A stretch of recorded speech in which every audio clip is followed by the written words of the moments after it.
माँ Janaki recording studio व गायक धर्मवीर धुरंधर और गीतकार गोपाल झा की तरफ से संपूर्ण मिथिलावासी के नव वर्ष के ढेर ढाकी शुभकामना अहाँ सबके समक्ष एकटा नया साल के गाना प्रस्तुत कर रही छी। आशा है से बहुत ही नीक लगत और दिल खोल कर आनंद ले, विशेष कर हमर नवयुवक भाई प्यार मोहब्बत के उखर में चल दिल टूटैले, प्यार मोहब्बत के उखर में आई दिल टूटैले, नया साल लैके जान चल सिनेमा देखैले,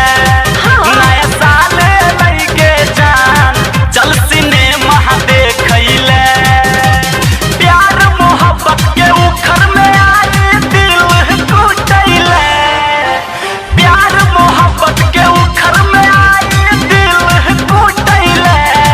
नया साल लैके जान चल सिनेमा देखैले, नया साल लैके जान चल सिनेमा देखैले।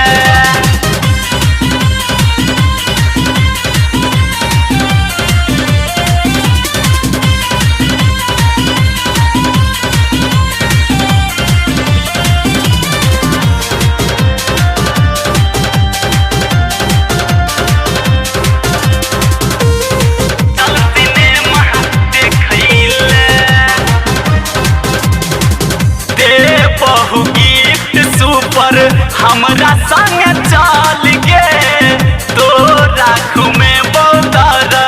भंगा के माल गे,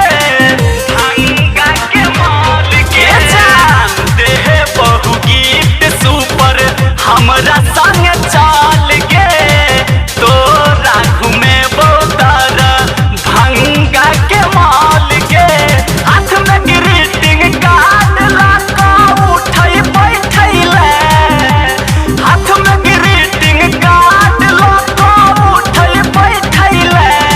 नया साल लैके जान चल सिनेमा देखैले, नया साल लैके जान चल सिनेमा देखैले। रिकॉर्डिंग बाय माँ जानकी स्टूडियो मुजफ्फरपुर।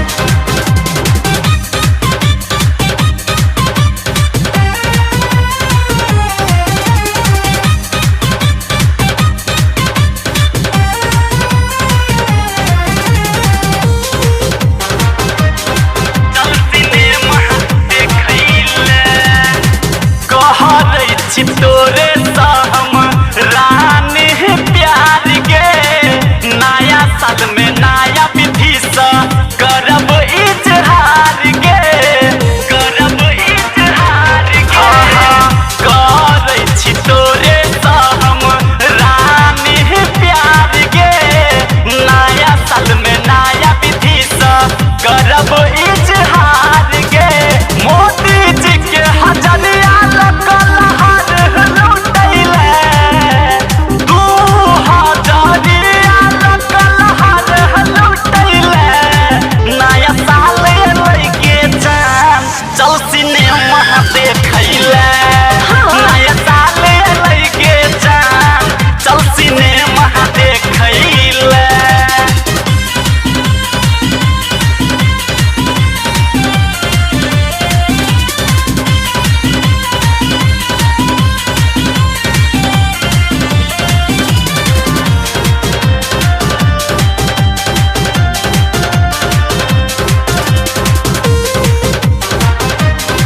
चल सिनेमा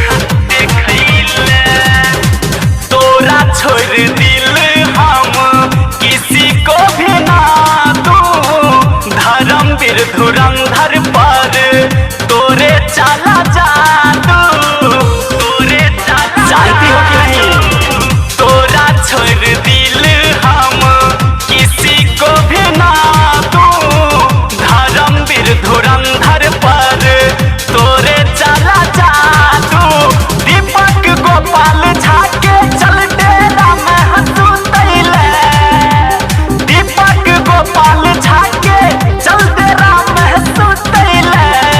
नया साल लैके जान चल सिनेमा देखैले।